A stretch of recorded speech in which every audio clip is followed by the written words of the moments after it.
Hi, Eva Nichols here. Today we are going to do a little watercolor inspired by my recent trip to China. I'm going there again in March. I'm going to teach a workshop there. So if you think that sounds fun, go to my website beautyonlocation.com and check it out. But today we're going to paint a very loose wet into wet painting of Huangshan, which means Yellow Mountain, and it's one of the most gorgeous places I've ever been, and I've traveled a lot. And I thought it would be fun to challenge myself and you by using just a very limited palette. And I want to use a couple of colors that I hardly ever use.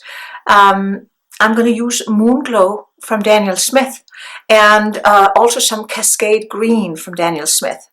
They are granulating colors and separate, and I think those would be really fun to try to do a very loose interpretation of the Huangshan mountains. So let's get started. So before we get started here in my studio, I just wanted to share a couple of the snapshots I took while I visited Huangshan in China. This was early November, and as I mentioned earlier, I'm going back to teach a 6-day, 5-night workshop there, so you can go to my website and check it out. But let's get back to the studio and painting.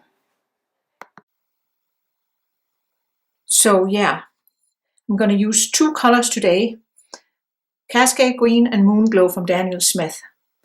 And those are colors that I hardly ever paint with, but I thought it would be fun to do a quick little study, and I mean quick. Just going to be kind of like Jean Haines style. If you're familiar with her, she's one of my favorite artists to watch. She really takes painting loose to a whole new level. And I did a little color swatch of the Cascade Green and the Moonglow, and I think they actually do something very interesting when they blend. So I think this will be fun. And my inspiration is, as I said in the introduction, the Huangshan Mountains. That's a national park in China. It's those very, very steep mountain tops that it's one of the 5 sacred mountains in China. And it means Yellow Mountain. And that's because it was named during the Yellow Empress dynasty. So, and it's, yeah, there's a whole lot of history to that. But let's stick to the watercolors. So the colors are already established, and then I'm going to use my number 30.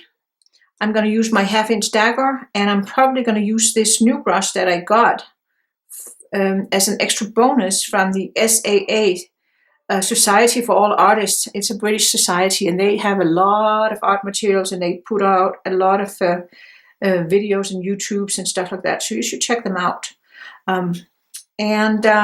Then I'm going to use 2 brushes that I hardly ever use. I'm going to use this one here, fan brush, and then I'm going to use this one here, which is kind of a flat brush, but then the hairs are kind of thinned. I don't know if you can see here. So it's like the hairs have been, half of them have been cut off halfway down. So we'll see what that'll do. So no drawing or anything. I'm just going to go by my memory of these fabulous, fabulous mountains. And I'm just going to put some water in, just kind of get started on kind of like the shapes I remember. They're very, very characteristic. And I might even spray in a little bit of water down here. So I'm going to do it wet into wet. And then I'm probably going to take my 1/2-inch dagger and get some of this Moonglow on. And I'm going to go in and start getting some color on here.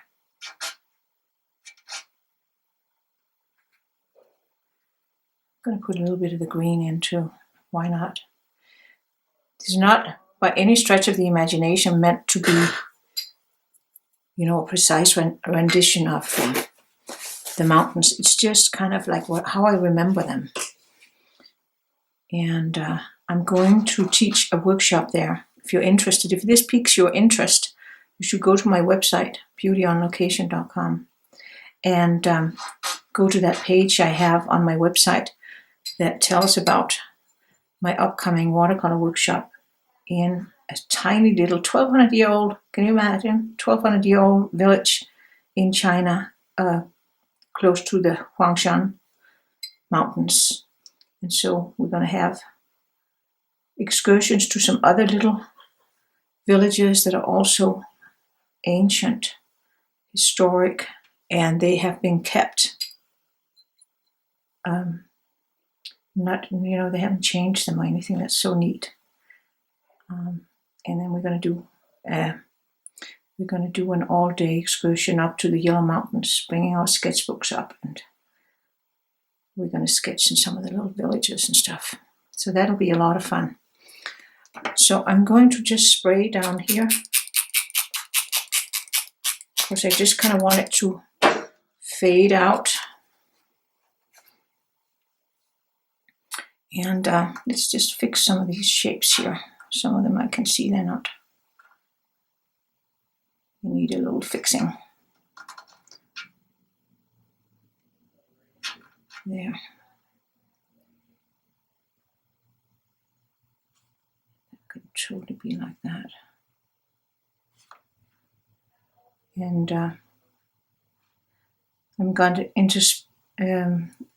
put in, when I edit the video, I'll put in some photographs that I took while I was there, so you can kind of see what I saw, so you can maybe get a better idea of what it is I'm trying to do here. So there we have that. I think I want to take my big brush, my number 30. I'm going to leave that shape there. Leave a couple of those, but the rest of it, I think I want it to just kind of fade out. And I can also put just a little bit of that color in here. Just a very vague indication of some clouds and stuff.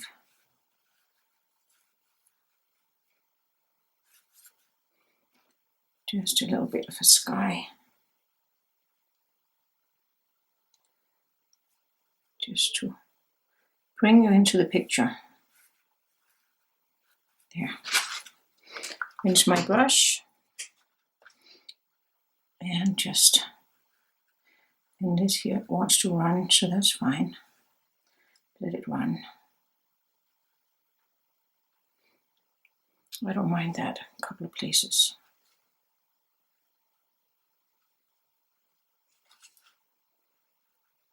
So I did paint. I painted a painting before I went there, just because I thought that would be kind of fun, similar to this here, this loose, before I went, to see how it would change after I've actually seen it in real life. All right, so there we have that. And then I'm not going to rinse it out, but I want to put some more of the green on, and more dry, because there's a lot of these little trees. They're kind of clinging to some of these tops. So a little bit of that going on would be fun. Just indicate that.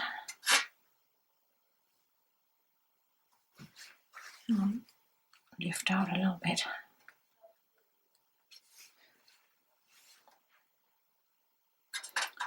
Put some of these in here. Have them run up. So it's all about hard and soft edges. Watercolor, and I suppose other mediums too, is a lot about your edges. You want to have a variety of edges. So now I'm going to go in and I'm going to lift out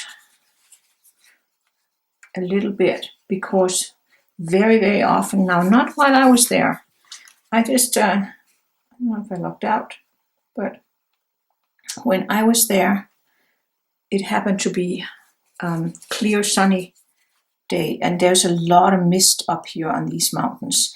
They actually have a phenomenon, they call it the sea of clouds, because often when you look out, you see just these tops peeking through the mist and the clouds. So I could indicate some of that, even though I didn't see it. I saw it a little bit in the morning. All right. I like it. So far, so good, right? Okay, so now I'm going to take some of the water out of my brush, and then I'm going to get a lot thicker paint, because I want to try and go in and create another row. A little bit of the green in. Another row of mountain peaks that are going to stick up. I want to do this one here. This is dry. This one. So when they're darker, they're going to look closer. I'll put a little bit of green in.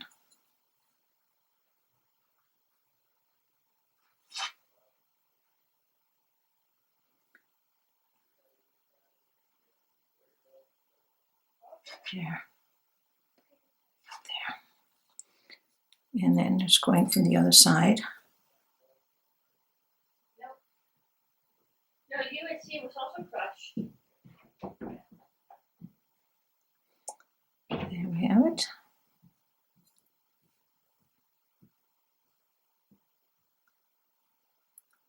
Fine tune some of these edges.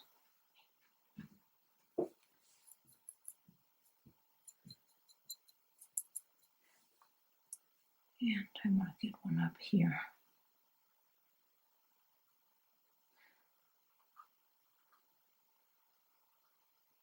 There. A little bit more of the green.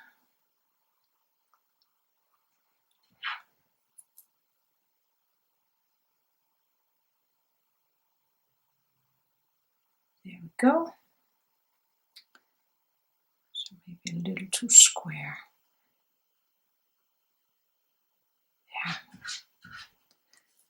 And again, want to go in and just kind of loose the edge down here. Put a little bit more green in. There's quite a lot of, as I said, there's a lot of mist. So there's also a lot of rain. And there are these fabulous, fabulous ancient pine trees that grow here. And I'd like to get some of those in. Go in here. Pull some of these down.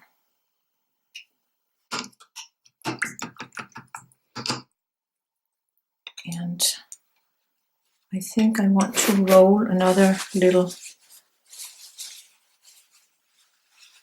fog, a little bit of fog rising up here. There. Let's see. Okay. So I want to loose this edge before it dries.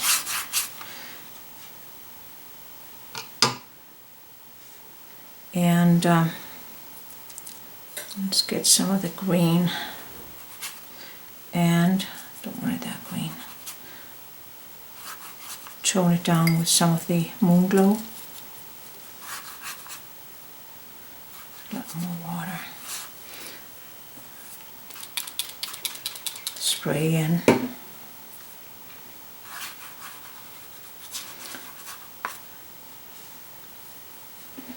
And spray in a little bit more.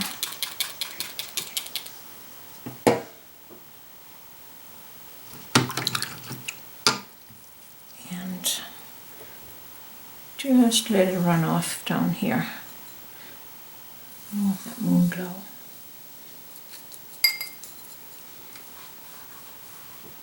Can you see how the colors separate? It's kind of cool, I think.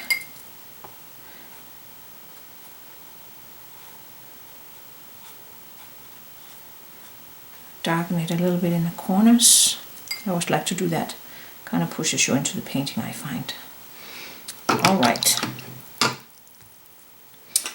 And now get one more piece of tissue. See if I can roll up a little bit more mist.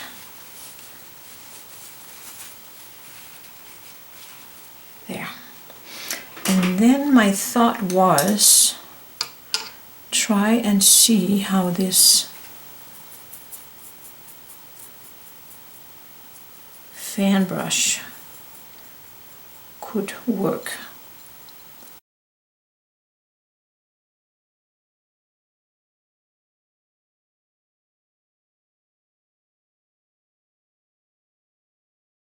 Get some of these. And maybe this other brush would be better. Let's try it. I'm thinking about those pine trees, and they have these interesting the needles, they kind of stick up like that from the branches, I noticed. So they're very characteristic. I'll look up for you what those pine trees are called. I can't remember it. They have a name.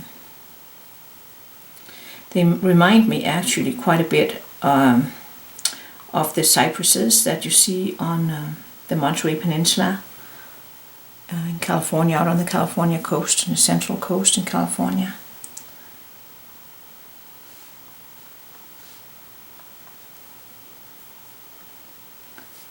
So I'm just going to get some of that up. And then I think, see, yeah.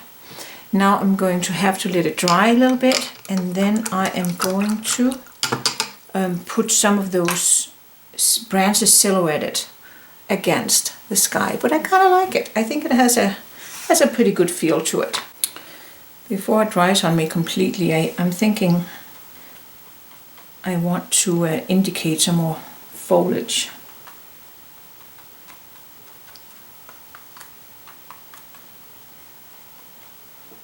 Here on at the bottom. Just a little bit like that. And let's see what happens. All right, my painting has had a little time to dry, and I think it is a pretty good beginning for just, this is, again, I have to remind myself, this is just a quick little study. This does not have to turn out to be a masterpiece. And I just realized that there's one brush that I definitely going to need now, and that is my dagger brush. So I have this wonderful dagger brush that I love because it comes to a really fine point, and I do believe it's a number 6. I bought it from Sterling Edwards' website. He's a very good watercolor painter. And he has a website, and he sells, he has signature brushes. A lot of the big artists, they have signature brushes. And I do love this dagger brush of his. It's a little bit thicker than a lot of the dagger brushes that I have in my arsenal, so to speak. But it comes to such a fine point. So it's ideal because that being thicker means that it'll hold a lot of pigment. And coming to the fine point means that I can still get very fine line work with it. So I'm going to load it up with that Moonglow, stirred it up a little bit by the Cascade Green, but I want a really dark color. And I don't know, might even go in here, see if it'll be darker if I do that. Yeah, I think it darkened it up a little bit. All right, so I'm going to try and think about how these trees look, because they are quite characteristic also. So I'm going to get a trunk up here, and then they have these types of branches. I'm going to go up a little bit more. There. I'm getting a feel for it, I think. And then here could also be. Can you see what fine point I can get? Fine little details.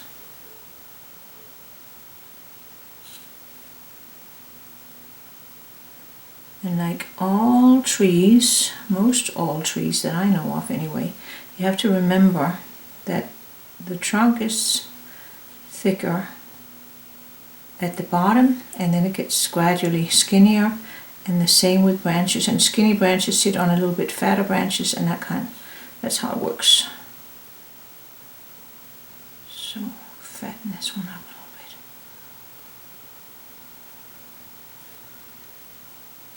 And then here, and this could even have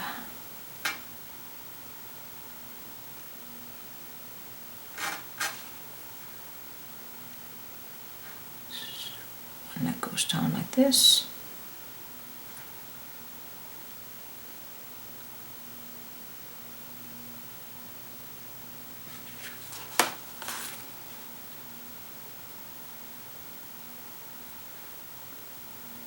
And they're very flat on the top.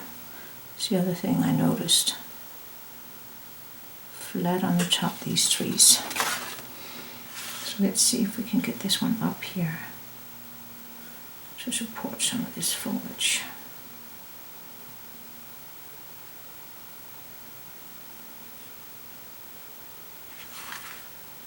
And this one can be a little thicker.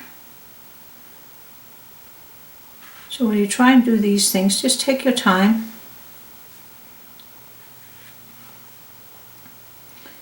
And so I think I'll leave this one like this. Needs to be a little thicker down here. There, and it goes out of the picture.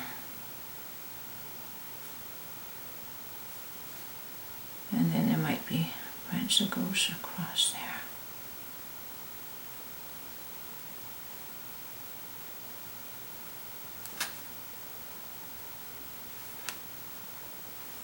Okay. What do you think? That's one. And I was thinking I should do some little, maybe just some little calligraphy work here on some of these little spots silhouetted against. It's amazing how these trees, they can just cling to the side of the mountains. And the same here. Just a little bit. Calligraphy work. Calligraphy work just means that you put some lines in. Just sounds fancy, doesn't it? All right. So let's put some branches in here, and they can skip a little bit.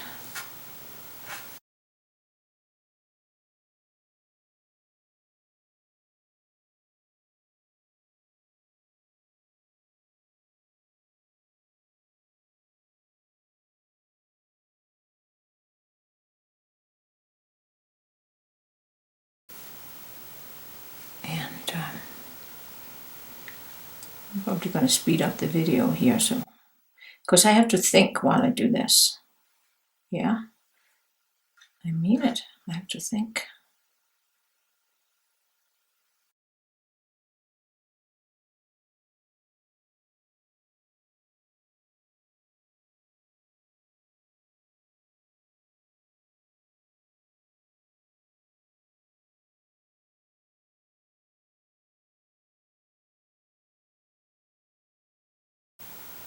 And another one out here.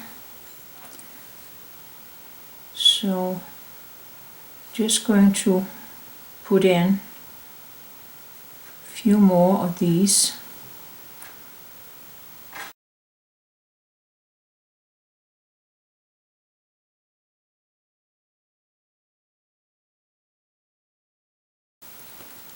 And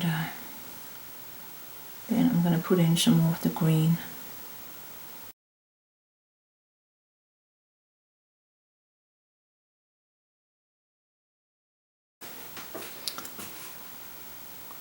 I think that's okay.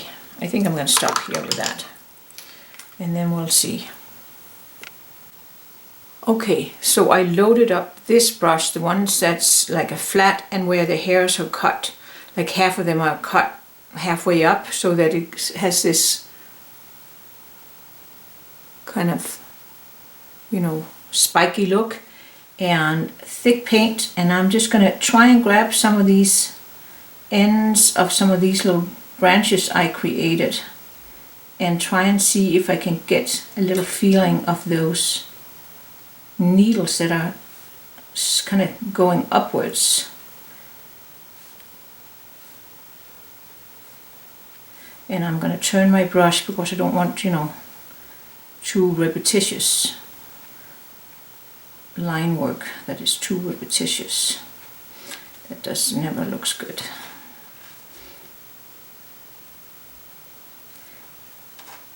And I need to load it up again with the Cascade Green, and then it's darkened a little bit with the Moonglow.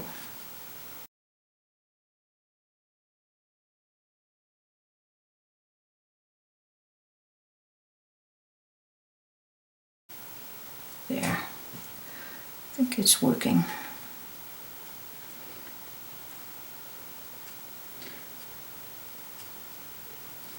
And I can put some more clumps that indicates, you know, vegetation that's behind it.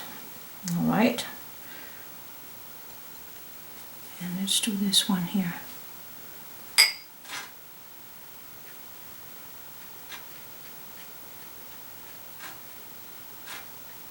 And I'm just hoping to get some nice spiky ones.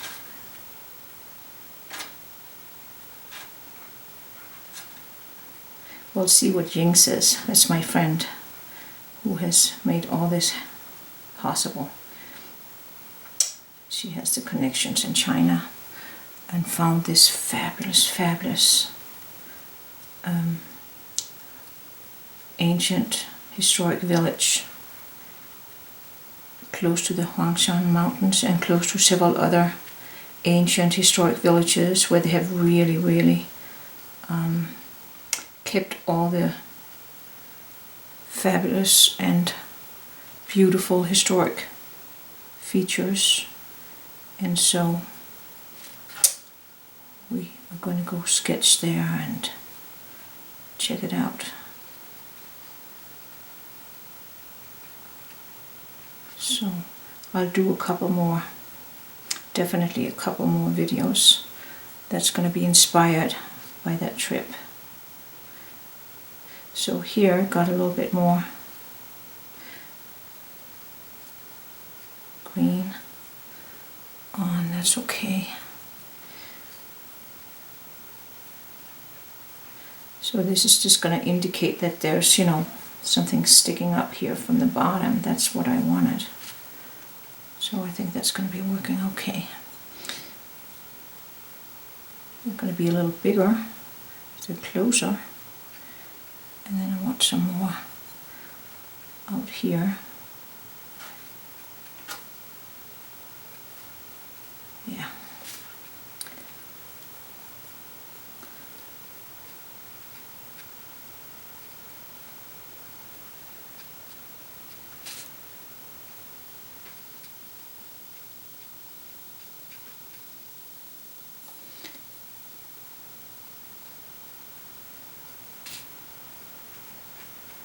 And now I need some bigger ones, and I also want that down here.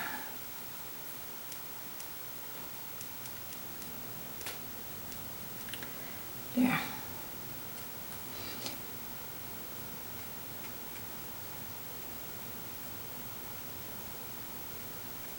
There.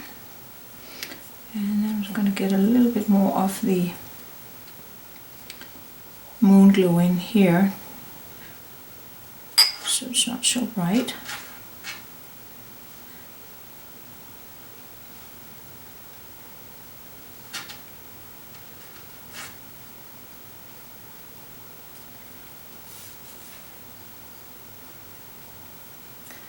And some more of the green, just kind of.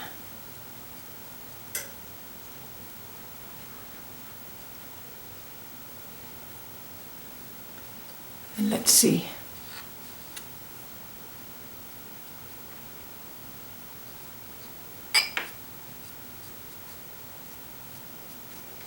There we go.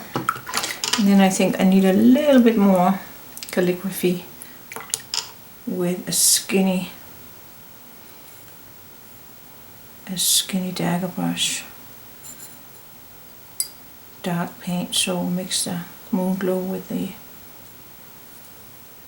Cascade Green, and then let's just get a few more indications of branches.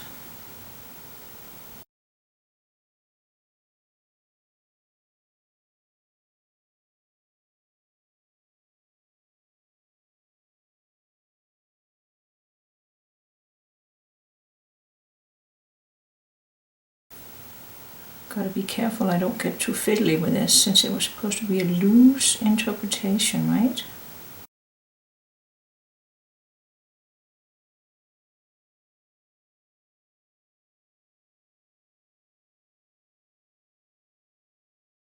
I think about right. Let's evaluate.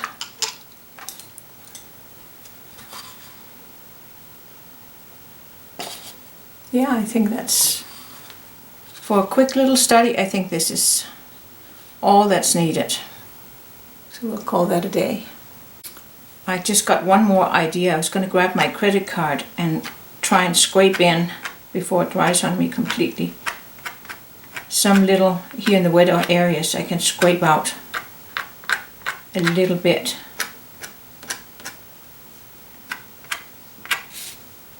Just, you know, in these bigger areas, so it looks more like these pine needles. There, that's it. Good. I wish you happy painting.